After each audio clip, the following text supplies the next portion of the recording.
Voilà, je voudrais vous parler en fait de comment est-ce qu'on peut gérer les emails de personnes qui voudraient essayer le CrossFit.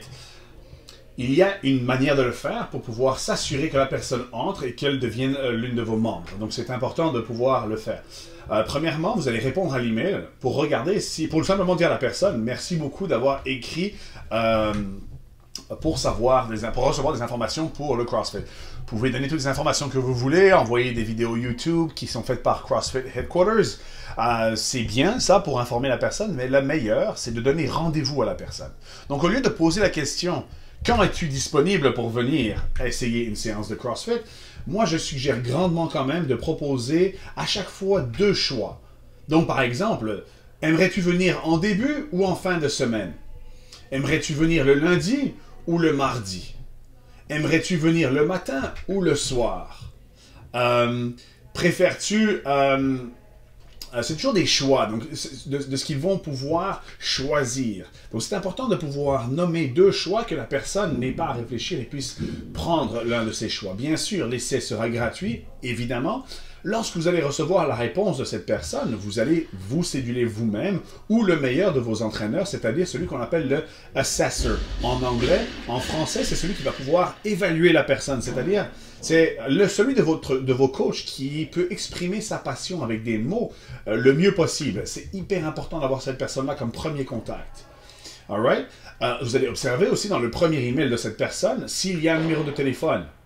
Auquel cas, lorsque vous avez envoyé l'email avec les options pour que la personne rentre dans votre gym, vous alliez donc tout simplement l'appeler et dire « Regarde, j'aimerais beaucoup t'inviter à venir essayer une séance. » Même chose au téléphone. Vous allez faire la même chose. Deux choix. Aimerais-tu venir en début de semaine ou en fin de semaine? Préfères-tu le lundi ou le mercredi? Vous pouvez choisir n'importe quel jour. Donc, vous pourriez dire, par exemple, préfères-tu le jeudi ou le vendredi? Toujours des rendez-vous qui sont relativement tôt par rapport à l'email.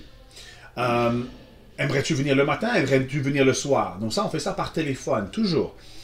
La raison pour laquelle on veut aller très vite avec les choix, c'est simplement parce que la personne vous a écrit à ce moment-là, elle l'a écrit avec des émotions. Et ces émotions, il faut toujours pouvoir les traiter. Si vous êtes capable de répondre à des emails dans l'heure, vous êtes extrêmement professionnel. Vous restez effectivement productif si vous répondez dans les 3 heures par rapport à cet email.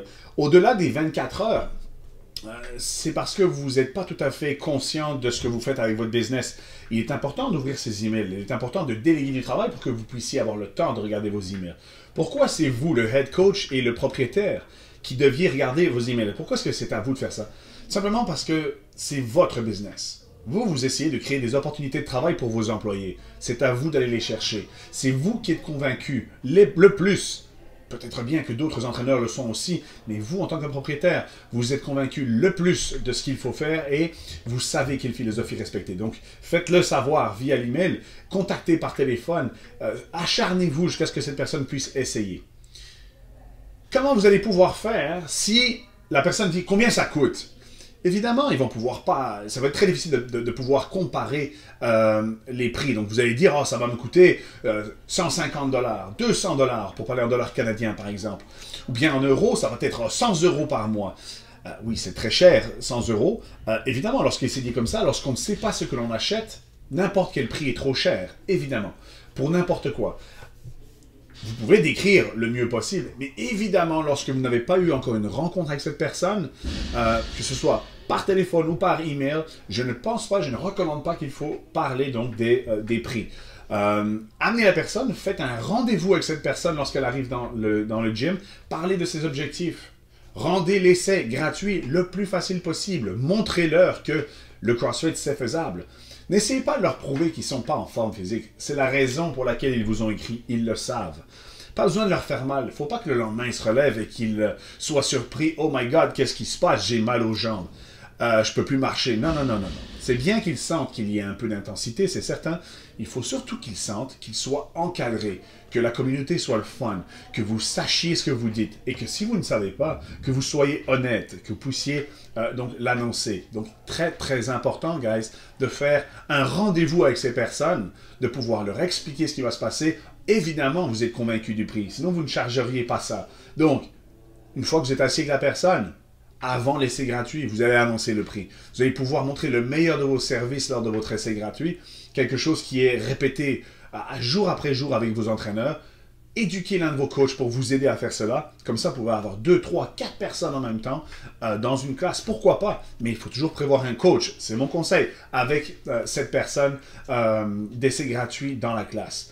Une personne qui fait un essai gratuit sans autre coach que le coach principal de la classe va peut-être avoir un petit peu moins de fun. Si vous créez des classes juste pour les débutants, pour les essais gratuits, c'est pas mal, mais ça va demander beaucoup d'éducation. Il y aura un aspect que vous allez manquer, et c'est l'aspect communauté, l'aspect fun de la classe. Ça va être très difficile de montrer la motivation des autres personnes. Ça va être difficile de montrer que tous les niveaux sont acceptés dans une classe. C'est le cas, non? Donc, essayez de les introduire dans vos classes, parlez via courriel, essayez de fixer le rendez-vous, ne laissez pas le choix à vos futurs clients de décider quand ils vont venir, donnez-leur des options, 1 ou 2. C'est très important. Contactez-les par téléphone. Ne soyez pas paresseux par rapport à cela. Il y a un numéro de téléphone qui est fourni avec l'email. Parfait. Vous l'envoyez l'email, vous les appelez. C'est la boîte téléphonique, pas de problème. Vous allez les laisser dire tout simplement « Hey, je t'ai laissé un message. J'espère entendre parler. Je vais faire un suivi avec toi demain si tu me le permets. » Ils vont vous rappeler. S'ils ne vous rappellent pas, rappelez le lendemain. C'est pas grave.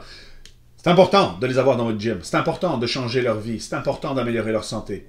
J'espère que ça vous aide. Si vous aimez ces vidéos, je vais en faire plusieurs. Vous avez juste à vous inscrire donc, et à suivre donc, cette chaîne. Voilà. Ciao!